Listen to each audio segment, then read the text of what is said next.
उपेंद्र कुशवाहा की पार्टी से दीपक प्रकाश बिहार सरकार में मंत्री क्या बने, पार्टी के अंदर बगावत जैसी स्थिति हो गई है। देखिए, जिस दिन उपेंद्र कुशवाहा के पुत्र बिना चुनाव लड़े, बिना किसी चुनावी माहौल से मतलब बाहर रहते हुए जिस दिन उन्होंने मंत्रिमंडल में शपथ लिया, बिहार में जो 26 मंत्री बनाए गए नीतीश कुमार के साथ, उसके बाद से पार्टी के अंदर जितने भी विधायक हैं, 4 विधायक हैं, एक अगर ससराम से विधायक स्नेहलता कुशवाहा को हम छोड़ दें, जो उपेंद्र कुशवाहा की पत्नी और दीपक प्रकाश की माताजी हैं, तो बाकी जो 3 विधायक हैं, चाहे माधव आनंद हो, चाहे दिनारा से आलोक सिंह हो, या फिर रामेश्वर महतो ही क्यों ना हो, सवाल लगातार उठा रहे हैं। और अब तो पार्टी के अंदर विद्रोह जैसी स्थिति बन गई है।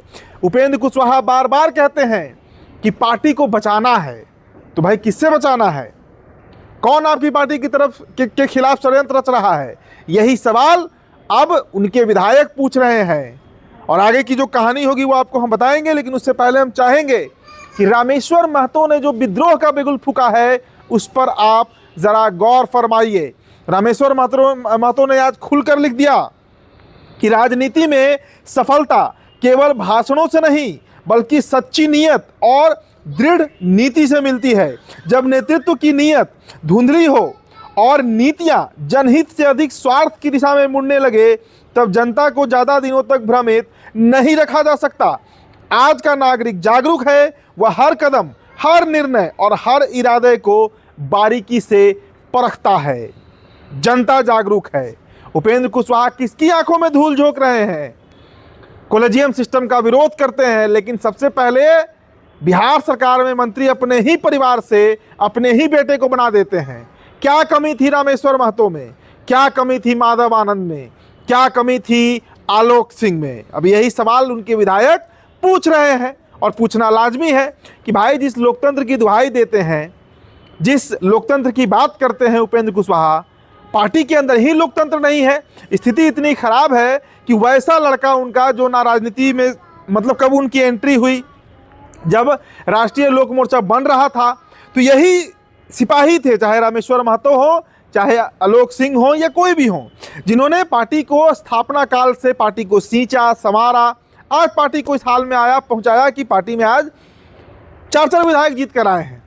लेकिन जब हक देने की बात हुई तो वहां पर परिवारवाद आ गया सामने। तो एक तरीके से आप समझ सकते हैं ये खुला विद्रोह है, और इसकी चर्चा चुनाव के बाद से ही लगातार हो रही थी। पार्टी के अंदर के जो सोर्सेज हैं वो भी इस बात को कंफर्म करते हैं, बताते हैं कि उपेंद्र कुशवाहा से विधायक पूछ रहे हैं कि नेताजी सब कुछ ठीक है, आपकी नीति सही है, आपकी बातें सही है, सब कुछ सही है, लेकिन जब आप काराकाट से चुनाव लड़ रहे थे तो उस वक्त मेहनत हमने किया, आपकी पार्टी को मजबूत सिपाही के रूप में, स्तंभ के रूप में हमने खड़ा किया, और आज जब मंत्रिमंडल की बात हुई तो आपने किस मतलब आधार पर, किस योग्यता पर अपने बेटे को प्रश्रय दिया?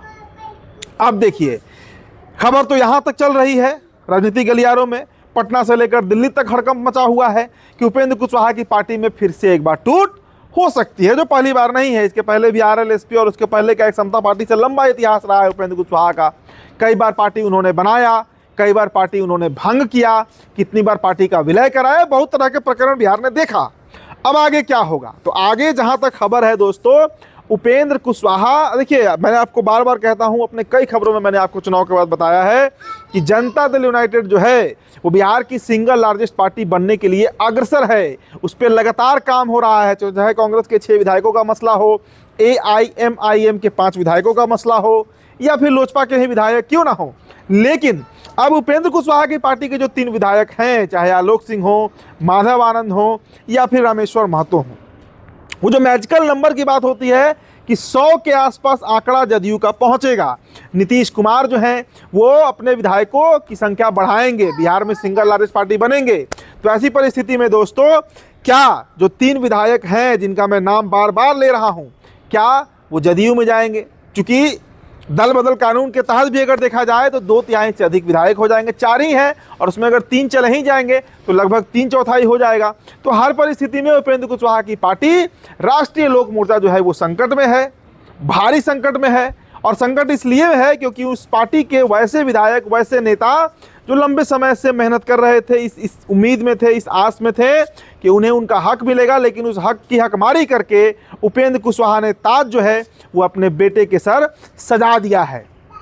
तो रामेश्वर महतो का इस तरह का अगर ट्वीट आता है, इस तरह के बयान आते हैं, पार्टी के अंदर जो खलबली मची हुई है, क्या ये इशारा है कि जो 3 विधायक हैं राष्ट्रीय लोक मोर्चा के वो टूटेंगे और टूटकर क्या वो जदयू की तरफ जाएंगे, जदयू में शामिल होंगे, या फिर एक बात तो ये भी चल रही है कि हो सकता है कि पूरा आरएलएम जो है, पूरा राष्ट्रीय लोक मोर्चा जो है, उसी का विलय जदयू में करा दिया जाए और जो 4 के 4 विधायक हैं सबके सब जदयू के हो जाएंगे। तो 85 और 4 जोड़कर 89, मतलब भारतीय जनता पार्टी के बराबर तो जदयू अभी ही पहुंच सकती है, मसला जो भी हो। लेकिन इतना आप तैयार रहिए कि बहुत जल्द ये खबर सुनने को मिल सकता है कि बिहार में एक बड़ा राजनीतिक उलटफेर होने जा रहा है और आरएलएम के जो विधायक हैं वो जदयू में शामिल होने जा रहे हैं। तो फिलहाल दोस्तों इस रिपोर्ट में इतना भी, जो भी इस पर जुड़ा अपडेट होगा वो आपको हम देंगे ही।